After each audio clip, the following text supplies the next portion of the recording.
Maharaja Pedang Tertinggi. Bab 27 Perbuatan Baik. Masa berlalu. Bilangan orang di sekelilingnya terus berkurangan. 4 jam kemudian, hanya 10 lelaki muda yang tinggal dalam gambar pembentukan pedang nomor 8, termasuk Ding Hao, Zhang Fan, dan Li Chanyang.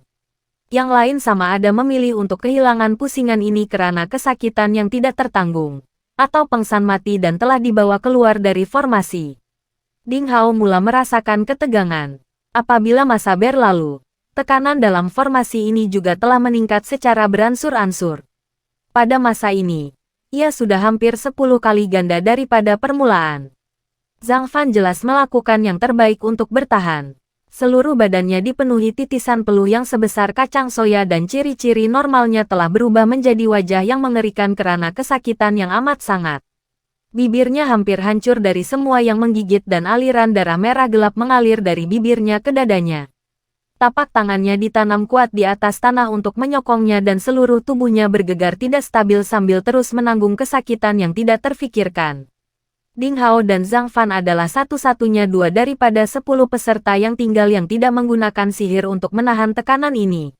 Malah wajah kacak Li Chanyang, yang menjadi gambaran kelonggaran tadi, kini berkerut menahan sakit. Jubah putihnya juga dibasahi dengan peluh dan cahaya samar biru langit dari badannya berkelip-kelip keluar masuk sambil bergantung pada ki untuk menahan tekanan ini. Inilah saat di mana ujian sebenar ketabahan bermula. Di bawah tekanan yang begitu hebat, setiap menit dan saat terasa seperti pisau kecil yang tidak kelihatan sedang menghiris daging dari badan seseorang. Ini seolah-olah seseorang itu mengalami kematian perlahan dengan dikerat dan kesakitannya tidak dapat digambarkan. Kelemahan seketika dalam kemahuan seseorang mungkin akan mengakibatkan orang itu pengsan. Debar. Seorang pemuda di sudut itu akhirnya tidak dapat menahannya lagi dan pengsan. 15 menit kemudian. Debar. Debar. 4 lagi pemuda pengsan. Selepas 30 menit lagi, hanya Ding Hao, Li Chanyang dan Zhang Fan kekal dalam gambar pembentukan pedang nomor 8. Pada ketika ini, Ding Hao mengalami kesakitan yang amat sangat. Sesuatu telah berubah dalam gambar pembentukan pedang dan kini sebagai tambahan kepada tekanan besar yang terpaksa mereka tanggung. Mereka menghadapi tekanan tambahan dalam bentuk aura yang seolah-olah milik seorang ahli bela diri pakar meresap ke kawasan itu dan menjejaskan jiwa seseorang. Kesakitan ini jauh melebihi siksaan pemotongan sebanyak 1000 atau bahkan 10.000 kali. Ia sama seperti lautan kepahitan yang legenda di neraka, dan mereka yang tidak mempunyai kemahuan yang cukup mungkin akan hilang akal apabila diletakkan dalam situasi sedemikian. Tidak sangka saya tetap kalah dengan awak. Berdekatan, Li Chanyang yang matanya tertutup rapat tiba-tiba membuka matanya dan merenung tepat ke arah Ding Hao, penuh tidak mau kalah. Kemudian, badannya tiba-tiba bergoyang dan darah segar terpancut dari mulutnya sebelum dia pengsan. Ternyata tuan muda pekan siang yang licik ini telah menyadari Ding Hao dan diam-diam coba bersaing dengannya selama ini. Malangnya, dia tidak dapat bertahan dan akhirnya tewas kepada Ding Hao. Serta-merta, 4 murid generasi ketiga meluru masuk dan membawa Li Chanyang yang tidak sadarkan diri keluar dari formasi. Ding Hao menggelengkan kepalanya. Dia tidak menyangka bahwa Li Chanyang telah melayannya seperti seseorang yang perlu diatasinya. Nampaknya persembahan luar biasa beliau sebelum ini telah membangkitkan perhatian ramai bakat. Ding Hao hampir mencapai penghujung tambatannya. Sehingga kini, dia tidak menggunakan kinya tetapi hanya bergantung pada kekuatan fizikalnya untuk berjaya sejauh ini. Baru sahaja dia hendak menggunakan kinya untuk mengurangkan sedikit tekanan. Pandangannya tiba-tiba tertumpu pada Zhang Fan. Pemuda yang merupakan seorang pemburu ini hampir berubah menjadi orang berdarah. Peluhnya telah digantikan dengan titisan darah yang mengalir dari setiap liang tubuhnya. Ia berkumpul membentuk sungai berdarah yang merebak sendiri seperti tampal ke seluruh tubuhnya. Jika tidak karena badannya masih sedikit menggeletar, dadanya berombak-ombak dengan nafas yang sesak dan matanya masih berkedip-kedip, seseorang akan menganggap bahwa dia sudah pengsan. Kuasa tekadnya sekuat keluli. Ding Hao dapat memahami mengapa Zhang Fan bertahan begitu keras. Lagipun, dia sudah berusia 14 tahun dan mempunyai prestasi purata semasa ujian harta benda sebelum ini. Ini bermakna peluangnya untuk memasuki sekte yang mencari ilmu pedang adalah sangat tipis. Jadi dia perlu memberikan segalanya semasa penilaian akhir ini dengan bergantung pada kekuatan manusia tulen untuk memenangi perak harapan. Ding Hao juga dapat melihat pemburu yang telah menemani Zhang Fan memantau keadaan dengan cemas di luar gambar pembentukan pedang. Mata mereka dipenuhi dengan harapan. Sesungguhnya, bagi pemburu biasa ini, ketabahan Zhang Fan mungkin menandakan harapan terbaik mereka. Ding Hao menundukkan kepalanya dan berpikir sejenak. Kemudian dia berhenti coba menahan tekanan dan perlahan-lahan bangkit untuk meninggalkan gambar pembentukan pedang. Selaras dengan tradisi sekte yang mencari ilmu pedang, peserta terakhir yang tinggal dalam setiap gambar pembentukan pedang akan menerima mata bonus. Ding Hao boleh meneruskan, tetapi dia telah disentuh oleh lelaki muda biasa ini. Ding Hao tiba-tiba merasakan bahwa dia harus membiarkan lelaki muda yang bergelut ini menerima mata bonus. Ini mungkin memberinya dorongan yang dia perlukan untuk memasuki sekte yang mencari ilmu pedang. Terima kasih semasa Ding Hao berjalan melepasi Zhang Fan. Sosok berlumuran darah itu mengeluarkan kata-kata ini dari bibirnya yang telah musnah. Ding Hao memberinya senyuman kecil. Semua yang terbaik. Kemudian, dia melangkah keluar dari gambar pembentukan pedang. Penatua yang memakai jubah perak dan murid generasi ketiga yang berdiri di luar gambar pembentukan pedang semuanya memandang Ding Hao dengan ekspresi pelik yang sama. Pemuda lain yang menunggu keputusan akhir juga memandang Ding Hao dengan lebih mesra berbanding sebelum ini. Semua orang boleh tahu bahwa Ding Hao adalah orang yang paling santai dalam kumpulannya dan boleh meneruskannya dengan mudah. Tetapi sebaliknya, dia sengaja membiarkan lelaki muda yang bergelut itu masuk dahulu. Tuan muda, terima kasih, terima kasih. Beberapa pemburu menghampiri Ding Hao dan menyatakan rasa terima kasih mereka. Di antara mereka ialah seorang lelaki pertengahan umur kira-kira 40 tahun yang mungkin Bapak Zhang Fan. Tubuhnya seperti menara besi, kulitnya gelap dan dipenuhi parut. Semasa dia bercakap, dia berlutut kepada Ding Hao sebagai tanda terima kasih. Ding Hao cepat-cepat menahannya. Peperiksaan kemasukan akhirnya berakhir dengan 6 jam lagi sebelum malam. Hampir 10,000 lelaki muda telah mengambil bahagian dalam peperiksaan kemasukan hari itu. Tetapi kurang daripada 1000 berpeluang untuk memasuki sekte yang mencari ilmu pedang, yang menggambarkan betapa melelahkan dan kejamnya keseluruhan proses itu. Mereka yang telah disingkirkan dibenarkan bermalam di sekte yang mencari ilmu pedang, tetapi mereka perlu pergi keesokan harinya. Bagi mereka yang pada masa ini masih berpeluang untuk memasuki sekte yang mencari ilmu pedang, sekte itu memanjangkan layanan mereka dan mereka dibawa ke penginapan tetamu. Peperiksaan kemasukan diteruskan pada hari kedua. Seperti biasa, terdapat ramai pemuda-pemuda yang melancong yang datang dari jauh untuk mengambil bahagian dalam peperiksaan kemasukan. Perasaan gembira dan putus asa yang sama terpancar di wajah mereka pada hari kedua. Senarai kedudukan terus dikemas kini di papan pengumuman sekte yang mencari ilmu pedang. Apabila masa berlalu, nama dalam senarai terus bertukar. Kedudukan Ding Hao terus jatuh. Dari tempat ke-10 awalnya, dia menduduki tempat ke-35 dalam kalangan 1,100 peserta selepas tamat peperiksaan kemasukan hari kedua. Nama-nama 10 teratas dalam senarai itu kekal ditutup dengan kertas merah. Tiada siapa yang tahu siapa mereka. Maharaja Pedang Tertinggi, bab 28 halaman besar nomor 8. Pada hari kedua, Ding Hao menghabiskan masa yang agak banyak untuk mencari adik-beradik remaja misteri itu.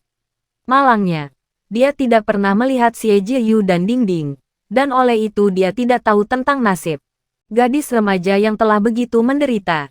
Dia meneka kemungkinan besar nasib mereka akan berubah menjadi lebih buruk. Akan amat sukar bagi Xie Jiyu untuk lulus ujian masuk sekte yang mencari ilmu pedang. Bagaimana pula dengan perlembagaannya yang lemah? Ujian diteruskan pada hari ketiga. Seluruh proses pendaftaran sekte yang mencari ilmu pedang berlangsung selama 6 hari. Pada hari pertama, kebanyakan penonton berusaha untuk tiba lebih awal. Tetapi pada hari kedua, bagaimanapun, bilangan penonton mula berkurangan. Dianggarkan lebih 40,000 remaja dari radius 500 batu telah hadir sejak 6 hari penuh yang lalu untuk ujian masuk. Akhirnya, hanya 2,020 daripada remaja itu secara rasmi lulus ujian dan menjadi murid dalam senarai menunggu sekte yang mencari ilmu pedang. Pada petang hari ke-6, Daftar yang menunjukkan nama semua peserta dalam ujian, bersama dengan kedudukan mereka, telah diterbitkan di kawasan pengumuman. Kedudukan Ding Hao didedahkan akhirnya jatuh ke kedudukan ke-100 dalam senarai nominal. Li Ruo berada di kedudukan ke-430. Xiao Chengxuan berada di kedudukan ke-563. Li Chanyang berada di kedudukan ke-199. Cao Yan berada di kedudukan ke-1213. Malah Zhao Xingcheng, yang telah dipukul teruk oleh Ding Hao, juga berjaya melepasi peperiksaan kemasukan. Dia menduduki tempat ke-2017. Ding Hao berasa selesai dengan kenyataan bahwa Zhang Fan, remaja yang berasal dari keluarga pemburu dan sedang melawan nasibnya, entah bagaimana berjaya mendapatkan kedudukan untuk dirinya sebagai murid dalam senarai menunggu sekte yang mencari ilmu pedang dengan memperoleh keputusan kedudukan 2020. Seperti yang dia jangkakan, Ding Hao tidak menemui nama Xie Jiyu dalam senarai peserta 2020 yang telah berada dalam senarai menunggu. Nampaknya gadis remaja yang degil dan sangat cantik itu memang gagal untuk dipilih. Kemana mereka boleh pergi sekarang? Saya yakin dia pasti sangat sedih dan kecewa sekarang. Perasaan sepi dan kekecewaan datang ke dalam hati Ding Hao tanpa sebarang amaran. Sama seperti sebelum ini. 20 nama pertama pada senarai nominal ditutup sepenuhnya dengan kertas merah. Nama-nama calon ini disembunyikan, dan tiada siapa yang tahu siapa mereka. Semuanya kelihatan sangat misteri. Ini adalah kaedah yang digunakan oleh sekte yang mencari ilmu pedang untuk melindungi murid-muridnya yang berbakat. Tidak dinafikan, 20 calon pertama adalah jenius yang luar biasa yang diperoleh oleh mazhab itu daripada pertandingan pendaftaran. Kebanyakan mereka mungkin ahli bela diri yang mempunyai keturunan yang kuat. Calon sebegini mempunyai saki-baki keturunan mistik dalam diri mereka yang mempunyai kuasa besar. Sekte yang mencari ilmu pedang kini menggunakan kaedah kerahasiaan untuk menghalang 20 orang jenius ini daripada diburu atau dibunuh oleh sekte lawan. Ia adalah satu proses yang sangat mencabar dan kejam untuk menyenarai pendek 2,020 calon daripada 60,000. Dari penampilannya, fakta bahwa Ding Hao telah berjaya menduduki tempat ke-100 akhirnya dengan meridian kelas keduanya sudah sangat cemerlang. Ding Hao sangat berpuas hati dengan keputusan ini. Namun, dia dapat merasakan dengan jelas bahwa ujian sekte yang mencari ilmu pedang seolah-olah terlepas pandang sesuatu.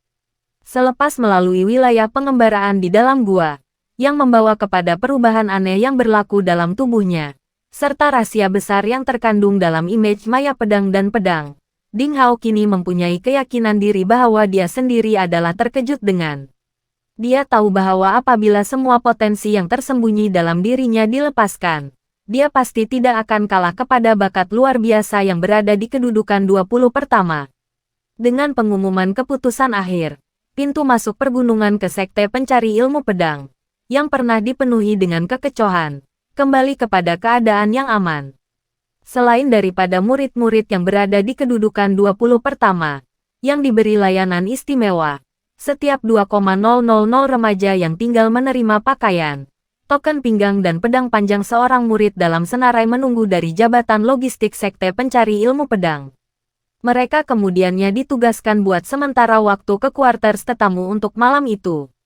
Setiap remaja menerima buku kecil yang serupa dengan buku panduan. Setiap peristiwa yang akan mereka lalui untuk beberapa hari akan datang diterangkan secara terperinci di dalamnya. Ding Hao kembali ke daerah setinggan di belakang gunung. Dia bersahaja mengemas barang-barangnya sebelum kembali ke bilik tetamunya. Buat masa ini, dia tidak perlu kembali semula ke rumah beratap jerami itu. Pada hari ke-7, sekte yang mencari ilmu pedang sangat cekap ketika mengendalikan perkara. Pengaturan konkret dan tugasan telah pun dimaklumkan kepada 2,000 murid pada pagi itu juga. Remaja itu dibahagikan kepada 400 pasukan setiap satu dan dibahagikan kepada 5 rumah. Timur, Barat, Selatan, Utara dan Tengah. Selepas itu, mereka telah diatur untuk tinggal di kawasan perkemahan pergunungan yang sepadan. Mereka dipimpin oleh pengajar yang berbeza, tuan dan abang senior, yang menyampaikan kungfu dan jenis pengetahuan asas yang lain kepada mereka. Tiada siapa yang tahu jenis kriteria penilaian yang digunakan untuk mengumpulkan mereka. Susunan ini juga bertujuan untuk mencetuskan daya saing remaja. Ini karena peraturan telah dinyatakan dengan jelas dalam buku kecil bahwa akan ada pertandingan kungfu besar yang diadakan setiap 2 minggu antara 5 rumah timur, barat, selatan, utara dan tengah. Tujuannya adalah untuk menentukan jumlah herba, ubat-ubatan dan pelbagai sumber berkualiti yang akan diterima setiap rumah untuk bulan hadapan. Ding Hao telah ditugaskan ke rumah baju hijau timur. Pada malam itu, dia mendapat penginapan pertamanya di gunung di hadapan. Bilik pertama di halaman ke-8 rumah kemeja hijau timur. Persekitaran sekelilingnya seindah alam ilahi. Ini bilik pertama di halaman ke-8. Nomor yang agak bertuah. Haha, syabas, dia berpikir. Ding Hao membawa barang-barangnya sendiri di belakangnya dan memegang kuncinya. Ketika dia tiba di hadapan halaman batu hijau, dan ketika dia melihat sais halaman, serta bilik batu, yang sebesar dewan istana, dia tidak dapat menahan perasaan gelombang demi gelombang keseronokan yang melonjak dalam hatinya. Berbanding dengan pondok jeraminya di pergunungan di belakang, ini adalah surga. Reputasi sekte yang mencari ilmu pedang sebagai salah satu sekolah utama di wilayah salji diperoleh dengan baik. Hartanya sangat banyak dan tidak kikir sedikit pun terhadap murid-muridnya. Mulai sekarang, akhirnya saya akan mempunyai bilik sendiri di gunung seperti surga di hadapan ini, pikir Ding Hao. Dia menolak pintu kayu yang berat itu dan melangkah ke halaman rumah. Terdapat 3 bilik batu yang terletak di sebelah kiri, kanan dan tengahnya masing-masing. Bilik batu di tengah menghadap matahari dan paling luas. Di hadapan setiap bilik batu terdapat pokok pain tua yang tegak dan menghijau. Halaman itu sendiri sangat luas, dan di tengah-tengahnya terdapat sebuah perigi air lama. Telaga berbelang-belang itu dipenuhi dengan tanda tali, dan terdapat baldi air yang diperbuat daripada logam hitam dan tali tambatan setebal lengan kanak-kanak di sisinya. Bilik nomor 1 Hei, itu yang paling luas di tengah. Nasib saya tidak terlalu buruk, haha. Ding Hao berjalan pantas di hadapan bilik batu dan memasukkan kuncinya ke dalam lubang kunci-kunci tembaga yang besar itu. Dia membuka kunci dan menolak pintu batu bilik itu. Bagaimanapun, yang mengejutkannya, ia tidak berganjak. Mungkinkah ada mekanisme tersembunyi di pintu ini juga? Selepas pemeriksaan rapi, Ding Hao menyadari bahwa garisan nipis seperti rambut telah diukir di pintu batu hijau. Ukiran-ukiran itu terbentang dan menutupi semua dinding seluruh bilik batu itu. Dia tidak dapat membezakan sama ada ia buatan manusia atau semula jadi. Dan karena ia terlalu halus, jika seseorang tidak memeriksa dinding dan pintu dengan teliti, seseorang tidak akan menyadarinya sama sekali. Ding Hao menyentuh ukiran itu dengan lembut dengan telapak tangannya, sebelum tiba-tiba memancarkan kuasa yang hebat ke dinding. Bilik batu masih kekal diam. Daya yang dihantar oleh tapak tangan Ding Hao adalah kira-kira seberat 1 tan. Keretakan akan kelihatan pada mana-mana kepingan batu biasa, tetapi tidak ada kerusakan yang kelihatan pada dinding bilik batu itu. Ukiran ini memang dibuat selepas bilik itu dibina. Saya percaya mereka mempunyai tujuan yang sama seperti peta pembentukan pedang itu, untuk melindungi dan menyelenggara ruang batu, pikirnya. Baru sahaja dia hendak menolak pintu batu itu dengan kuat. Satu suara terkejut datang dari belakangnya. Awak juga berada di halaman ke-8. Ding Hao menoleh untuk melihat sosok Zhang Fan yang tidak dijangka, remaja yang berasal dari keluarga pemburu. Dia membawa banyak barangan pelbagai sais di tangannya dan memandang dengan terkejut Zhang Fan. Bersama bapaknya dan rakan sekampung, terpancar juga kesyukuran di matanya. Bersambung, bertemu di bab seterusnya.